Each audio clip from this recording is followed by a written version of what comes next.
Hello, this is my read, response, and reflect for Module 11. I found that the overall theme for this week's module was just like how students learn whole word definitions and or how students go about recognizing whole words in reading. I feel like the article titled For the Love of Words, Fostering Word Conciseness in Young Readers by Michael F. Graves and friends. And Susan Wattsford Toff. I feel like they did a really good job synthesizing really how to do that in the classroom setting. So one of the main ideas that they talk about in their article was creating a word-rich environment. We've kind of been talking about that throughout the entire semester and kind of last semester too. So that could be something like a word wall. What is it like? Familiar print, like labels, I forgot what we called it, but when we used like the logos of different businesses and things like that, and we created environmental print. That's what we did. Environmental print walls, word walls, things like that, posters with text on them, in order to create a rich environment for our students. Another thing that we can look at when trying to analyze how rich of the environment is in text is we can look to the library and see how our books are arranged, if it's like adequate for readers, if there's a diverse variety of books as well in the library, like fiction, nonfiction, different genres, and also just books that interest our students, because at the end of the day, if there's not text in the library that's interesting to our students, they're not going to want to read it, and then we're wasting our money on books, right?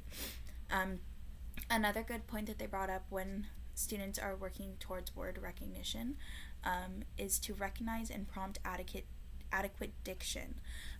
So they also talked about how important it is to not only focus when students are learning new words, not only focus on reading words, but also verbal communication. So what vocabulary your students using in the classroom, and what vocabulary you're using with your students. Now this point kind of stood out to me because this is kind of something that I don't want to say been practicing for a while, but have thought for a while, just kind of on my own merit.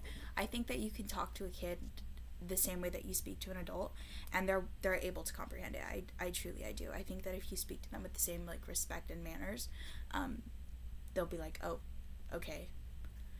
And I think that it kind of takes a kid by surprise sometimes because they're not used to adults speaking to them, or older kids, because I'm not really kids still see me as a teenager, but adults speaking to them in that tone, it kind of takes them off guard a little bit.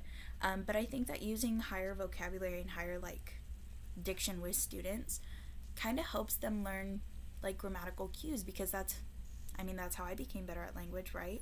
I started engaging in higher level conversations. It also talks about reading out loud and discussing new words. So of course reading out loud is great when students are learning new words, because it gives them an opportunity to hear the word before they have to read it independently or by themselves. And then of course discussing new words. This is something that I remember doing in class when I was a student. We would have to highlight words that we didn't know, and then we would look them up in the dictionary and then share it with our groups. Another thing that the article recommends doing is revisiting the same text throughout the week. It said to revisit, I think, 3 or 4 times within the same week, just so that students get familiar with that text and they're working with the same text throughout the week. They also said to promote wordplay. That can be done through rhyming riddles, word association games. Another thing that they pointed out was the 2 benefits of fostering word conciseness through writing, is that writing is permanent, it stays forever. The students aren't, when they were speaking verbally, if it's gone, there's no really time to reflect over what we said, right? But when it's written, it's there, we can revise it, we can edit it. Oh, that's the second benefit, it can be revised and edited. And I also like the visual aspect of unknown words on a page, because it shows the progression, and the students are able to be wow, compared to my first draft to my final draft, there's growth. I see the spelling errors are gone, things like that. They also go into sharing when teachers should, teaching students new words, the different stages that the teacher should be trying to recognize. So the first stage is when students have never seen a word before, it's completely foreign to them. Obviously, that's a word that the teacher needs to touch on, maybe offer a definition, some examples, into how that word is used and things like that. The next stage is being able to read the word but not really knowing what it means. In that stage, I think that the teacher should maybe offer or guide the students to use the context clues and maybe try to see if the student can come up for a definition for themselves, and then depending on how that goes, maybe redirect them towards a dictionary or asking a peer or asking, finding a definition on their own. The next stage is using context to find definitions. So that could be using context clues, using the pictures on the page, using anything like that in order to find a definition for the word. And then finally, the final stage is knowing and remembering the word. That means that they know and remember the word. It's just in here. Another thing that the text point out is that many words have more than one meaning. This is actually a conversation that we were getting into last night at dinner. We got into the there, one, or the two, and two conversation. That's just the English language. I think that's something that those words just really need to be taught to our students in depth and make sure that they understand the definitions of each word and when to use each one, because there's just some rules to English that you need to know, right? So the impact of this text, the text can be used the text shows how word acquisition can be taught and represented in the classroom through visual text, verbal text, and written work. It also really highlights how verbal communication is a great way to learn new words, and I agree with that. I spent 3 years in speech and debate, but one was online, so I don't really know. But I spent 3 years in speech and debate, so obviously, I think that was where I really bloomed as a person and matured a lot, especially when it came to my vocabulary, just because those kids were speaking way above what I was. They talked to their peers a lot differently than how I talked to my peers at the time.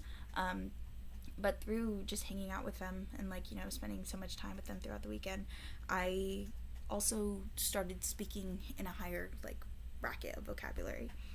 And then it also really showed the impact.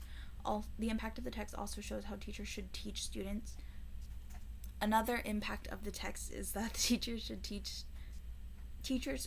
students new words carefully, because if the teachers are sloppy about it, students will have that students won't be able to take that with them, because those skills are so necessary. Because I know I'm dyslexic, right? I still use a lot of these skills, which I'm going to talk about that in my next part, but I still use a lot of the reading skills that I learned in elementary school when reading the text that we read, so it's important to teach them how to recognize words and how to decode words and how to find definitions for unknown words in text. So something that stood out to me was in the Words Everywhere, But Which Ones Do We Teach by Michael F. Graves and his friends. So the part that really stood out to me was when he was talking about inferring meaning and how that's something that needs to be taught, really. Because that was something that helped me. Once we learned how to infer and use our context clues, I was able to really become more of an independent reader, and I think that's something that a lot of students might be able to relate to, because I was able to use the context clues a lot better than I was able to recognize the words on the page. The example that was offered in the text was the word faint. The sentence that was used was, the waves made no sound among themselves, only faint noises as they went under the canoe, and then it continued on. And the students came to the conclusion that it meant quiet, because it said before that there was almost no sound, right? And that was something that I think can give students an independence when it comes to reading. Before reading this text, I didn't really have any formal knowledge on how students learned whole words, but I did know that before like students would break words into syllables and blend them together to read them, and then like synthesize definitions, I guess. This module helped me understand how to teach whole words because it offered different activities and tracking methodology for how students are acquiring new words and definitions. Thank you.